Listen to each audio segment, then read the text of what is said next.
and body of evidence. A new study finds a surprising amount of pollution in people. Should we worry? From NBC News World Headquarters in New York, this is NBC Nightly News with Tom Brokaw.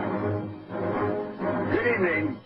Scientists have been studying chemical contamination in our air, land, and water for a long time, but now some are beginning to ask questions about the contamination in our bodies from products that we use every day. NBC's Robert Hager tonight on a new study, a small start, that is raising big questions. When scientists sampled Andrea Martin's blood and urine to see what toxins she'd picked up from the world around her, she got a surprise. I had 95 chemical contaminants in my little body, and it was very mind-blowing. Martin and 8 others were tested by Mount Sinai School of Medicine in New York and an advocacy organization called the Environmental Working Group. On average, the 9 had traces of 53 chemicals known to cause cancer in human or animal tests, 62 toxic to the brain or nervous system, and 55 associated with birth defects. They didn't find any single substance in amounts the government labels unhealthy, but said the sheer number and uncertainty about trace amounts was unnerving.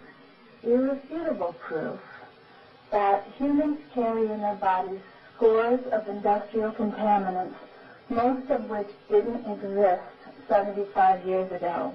Scientists have found phthalates that cause birth defects in animals in items like makeup, hairspray, and food wraps. Other chemicals target the nervous system, synthetic fragrances in perfume and soap, acetone in nail polish removers, poisons in weed killers and bug sprays, and perfluoroethylene in dry cleaning.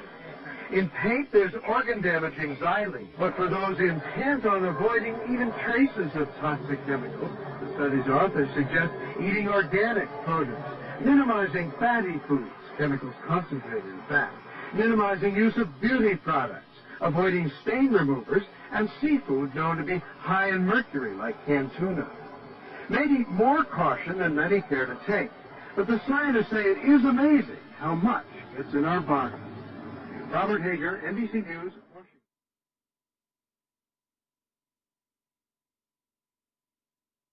Can you name some famous Freemasons who are active in the world politics today?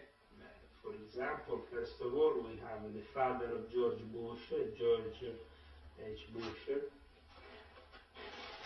We have the son of George Bush, who is initiated in the Skull and Bones. We have John Kerry, also initiated in the Skull and Bones. We have people like Kissinger, who used to be in the P2 Monte Carlo Lodge, and is still a very powerful character in world politics. We have people like Gordon Brown or Tony Blair.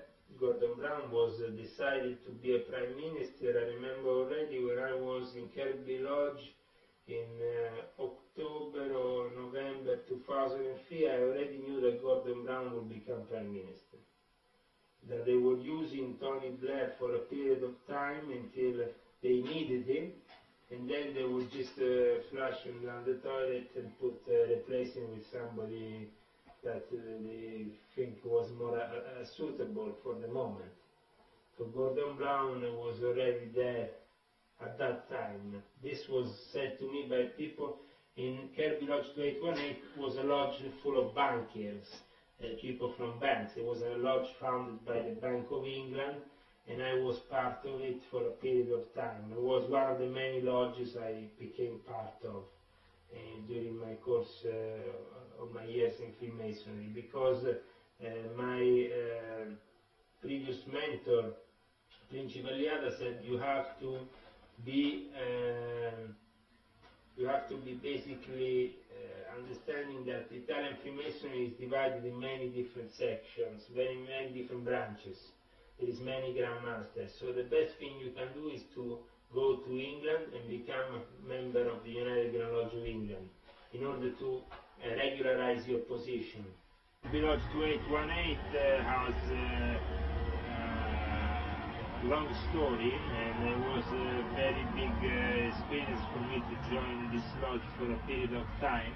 Even if I belong to other lodges in Italy for longer periods of time, like the Minerva Lodge and other lodges, the Garibaldi Lodge, I always thought that my experience in London has been a very special one, because it teach me really how the New World Order has in London one of the most important centers. Welcome back to the Kirby Lodge, there was Julian Rees, the famous Masonic. This is my charter as retention primitive the Memphis and Mizraim, and basically this is my Grand Inspector General 33, Souverain Grand Maître Absolute de l'Ordre Égyptien de Mizraim 90, and Grand Conservateur de Memphis 95. This is my charter given by Dr. Nikolai Friswold in the oratory of Oslo.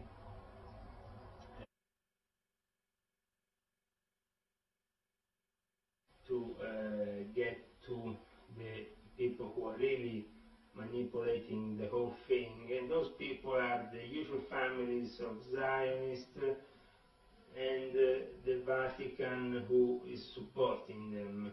So you have these people who want to implement the New World Order are a series of knights from the knighthoods recognized by the Vatican, like the Knights of the Holy Sepulchre or the Knights of Malta, the Knights of St. John.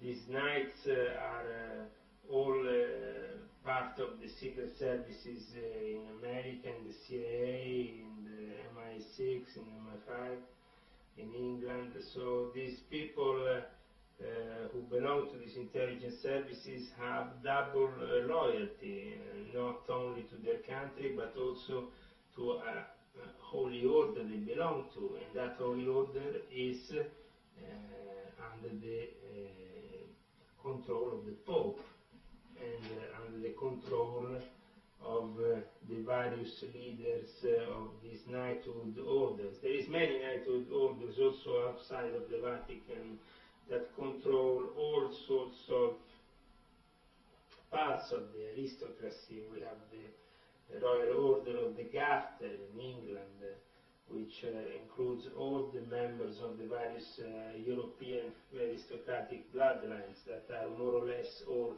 interconnected with each other. And then you have, for example, for the Austrians, also the Teutonic Knights still exist. And we can say that all these knighthoods have, in a way,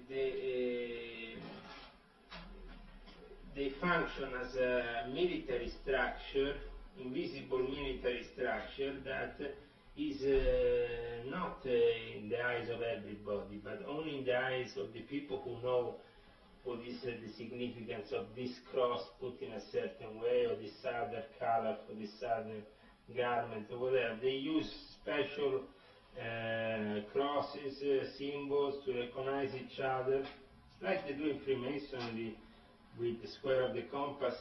Is the most basic thing. Then you have many other degrees and many other symbols to wear, or many other knighthood orders that are connected also to Freemasonry. Freemasonry is born out of the knighthood orders as a necessity to also involve the lower sides of the Western society in this pyramid, and to make them all involved. That's why in England, for example, you have almost, well, in Great Britain, in the whole of Great Britain, almost 500,000 Freemasons.